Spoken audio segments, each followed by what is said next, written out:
art has always influenced the masses.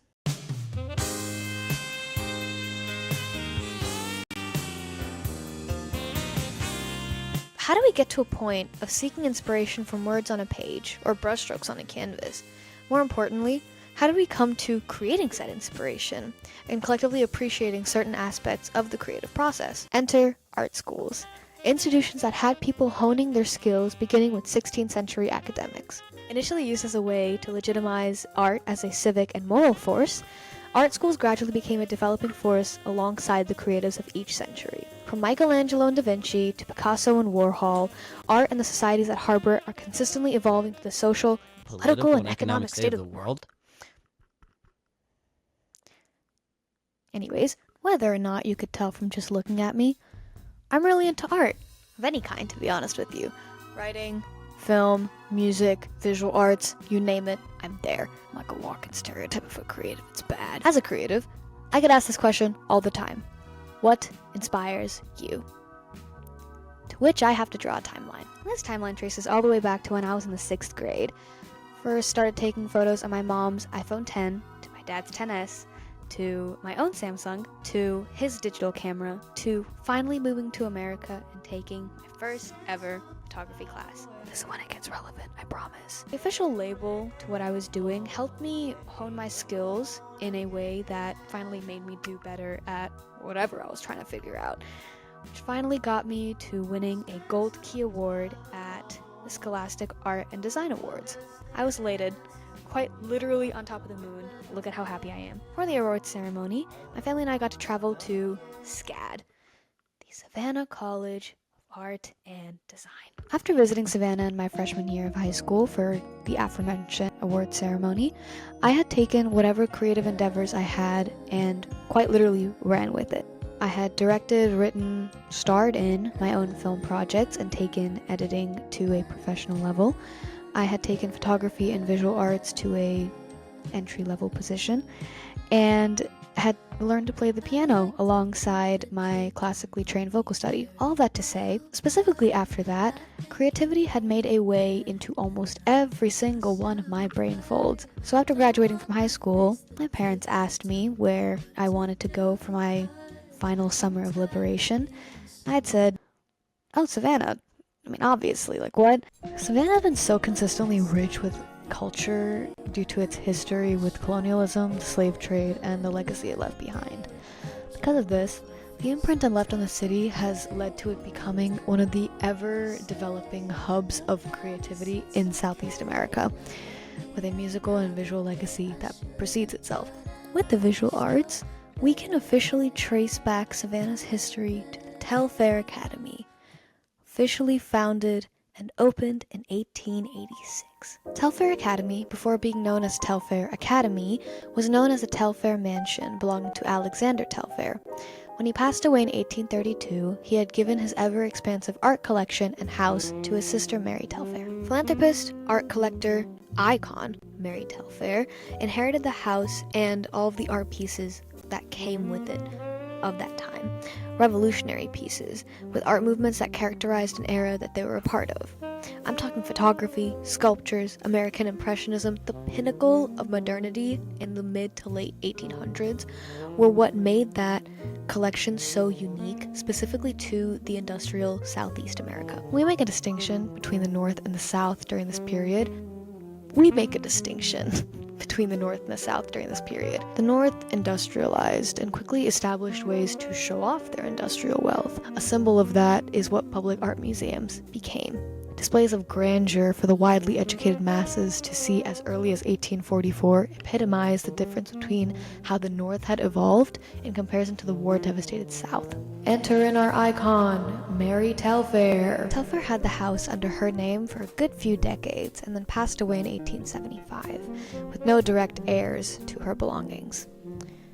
Till the will reading came along, and she named not her nieces and nephews the new owners of the Telfair Mansion, the state of Georgia. Yep, this woman donated a vast art collection and the main Telfair Mansion to the Georgia Historical Society in hopes of opening an art museum in the South. Now, her family furious, in the sense that they were debating whether or not she was even sane when she signed her house and the art collection to the state, even though it literally said in her will that she was of sound mind. Anyways, because of this, there were a series of legal battles that ended up delaying the establishment of the museum that debated whether or not she was really all there when she was writing that stuff into her will. The final ruling, Jones versus Habersham in 1883, officially declared that she was of sound mind when she ruled her estate to the Georgia Historical Society, and that her estate and the art collection would go to the establishment of the first ever public art museum in the South. To this day, the museum maintains the more conservative art style to encapsulate the history of its founding collection and the legacy of classicism and academic art that was prevalent during the time of its foundation. Even initially a domicile, the present-day Telfair Academy does not really follow the typical structure for a museum.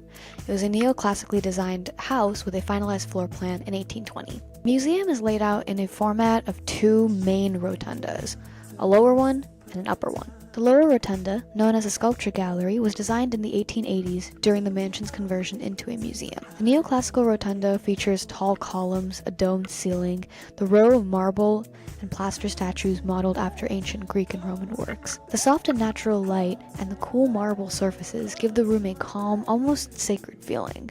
Each sculpture stands in a quiet dialogue with the architecture around it, emphasizing form, symmetry, and grace. The upper one consists of the main canvas or two-dimensional artworks, specifically ones from temporary exhibitions. The works line the walls like a European art salon, with them being stacked one on top of the other in an organized clutter. The grandeur of the entrance floor doesn't necessarily stop there. The center of the rotunda has a massive circular couch, and the artworks and walls are lined with a polished faux wood grain that makes the air around it smell rich of oil and pigment.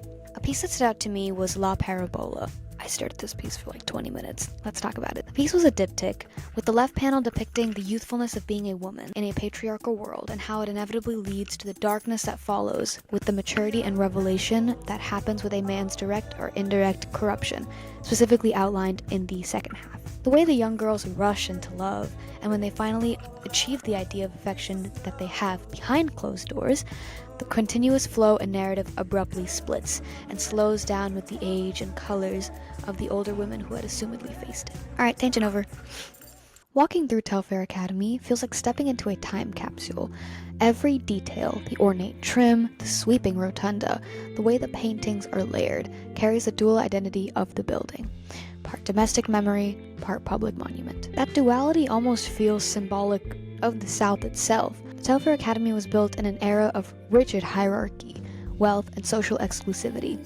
Yet, through Mary Telfair's decision to bequeath it to the state, it became the South's first public art museum, an act of radical generosity of the time. Her choice challenged gender norms, class privilege, and even her own family's expectations. The museum's architecture still carries that tension. The marble staircase, neoclassical columns evoke grandeur, but the open galleries invite anyone to walk in, look, and ponder. In that sense, being in that space today is not just about observing art. It's about witnessing transformation. The mansion-turned-museum embodies what art education and creativity can do. Reshape narratives, make the private public, and turn inspiration into something shareable. For me, as someone who's built my creative journey piece by piece, the Telfair feels like a mirror of sorts. It reflects the same desire to make beauty accessible, to turn curiosity into community. Ultimately, the Telfair Academy stands as a symbol of evolution, of art in the South, and of people like Mary Telfair, and of the artists that she unknowingly paved the way for. It should remind people that creativity isn't just self-expression, it's legacy. It's the quiet act of leaving something behind that can inspire someone else to begin. Okay.